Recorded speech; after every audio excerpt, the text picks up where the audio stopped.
Election commission of India के आंकड़ों के अनुसार जम्मू कश्मीर विधानसभा चुनाव के तीसरे और अंतिम चरण में शाम 5 बजे तक 66% से अधिक मतदान हुआ। शीतकालीन राजधानी जम्मू सहित जम्मू और कश्मीर के 7 जिलों के 40 विधानसभा क्षेत्रों में कड़ी सुरक्षा के बीच सुबह 7 बजे मतदान शुरू हुआ।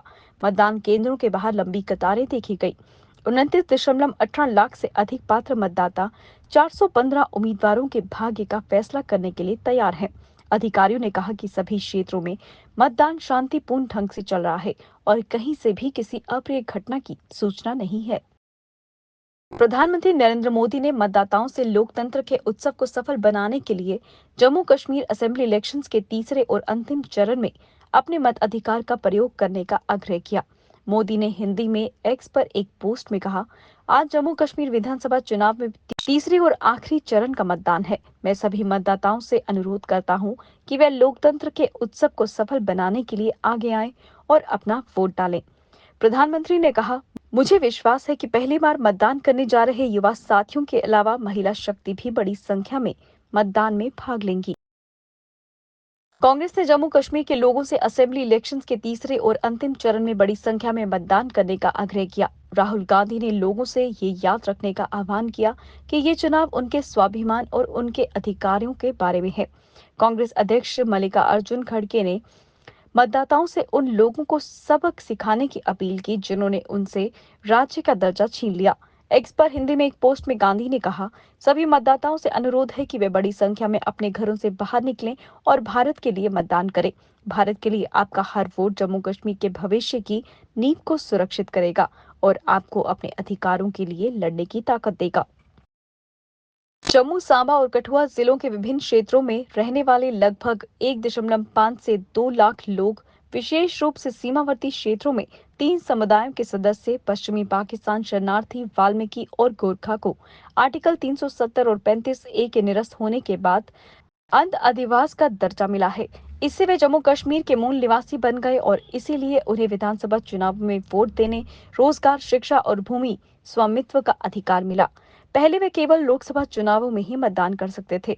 इस वर्ष जुलाई में जम्मू कश्मीर प्रशासन ने 1947 के प्रवास के बाद उनके पुनर्वास के दौरान उन्हें आवंटित राज्य भूमि के लिए WPR परिवारों को मालिकाना हक देने का फैसला किया।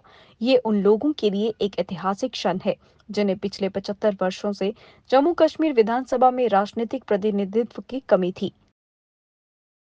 पूर्वी लद्दाख में वास्तविक नियंत्रण रेखा पर स्थिति स्थिर है, लेकिन सामान्य नहीं है और संवेदनशील बनी हुई है।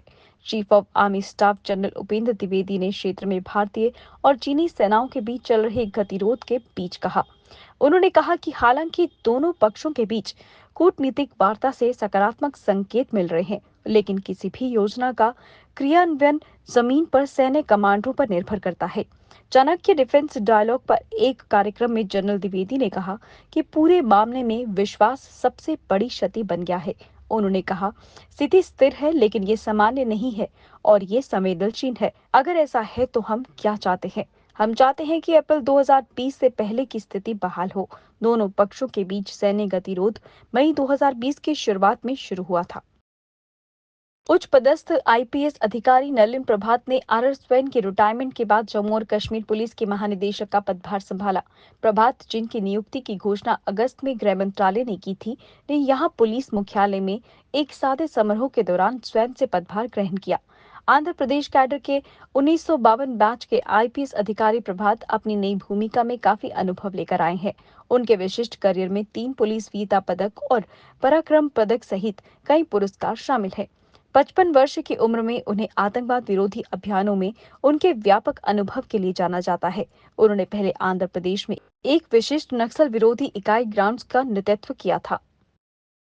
Surgeon vice admiral Arti Sarin director general of armed forces medical services का पद संभालने पहली महिला अधिकारी बनी।